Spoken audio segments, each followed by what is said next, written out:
চলমান পরিস্থিতিতে দেখতে পাচ্ছেন 5 মাসেও সরকার এখন পর্যন্ত বিভিন্ন পরিস্থিতি নিয়ন্ত্রণে খুব দক্ষতার পরিচয় দিতে পারে নাই।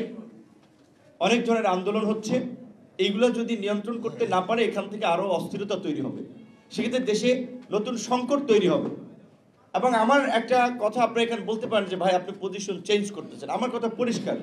শুরুর দিকে আমরা সংস্কারের প্রশ্নে আপোষহীন ছিলাম, আনকন্ডিশনাল সময়ের প্রশ্নে আমরা একমত ছিলাম, কিন্তু গত 5 মাসের আমাদের অভিজ্ঞতা আমরা দেখেছি সরকার কার্যত রাষ্ট্র চালাতে পারছে না, নানান ধরনের বাধার সম্মুখীন হচ্ছে। তাদের অভিজ্ঞতা না থাকার ফলে আরও জটিলতা তৈরি হচ্ছে। সহজ কিছু বিষয় সহজে সমাধান করতে পারতো, সেগুলো আরও কমপ্লেক্স করে ফেলছে।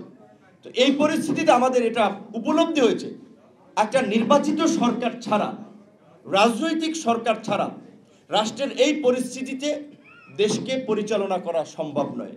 তার জন্য আমরা মনে করি এখন যত দ্রুত সময়ের মধ্যে কাঙ্ক্ষিত সংস্কার যতটুকু করা যায় সেটা শেষ করে একটা নির্বাচনের দিকে যাওয়া যাবে, ততই দেশ এবং দেশের জনগণের মঙ্গল হবে। ডিসেম্বর পর্যাপ্ত সময়, এখন জানুয়ারি মাস, আরও আপনার 11 মাস সময় আছে। কাজে আমি মনে করি এই বছরের, যেটা আমাদের প্রধান উপদেষ্টা মহোদয় বলেছিলেন, ডিসেম্বর সম্ভব নির্বাচন।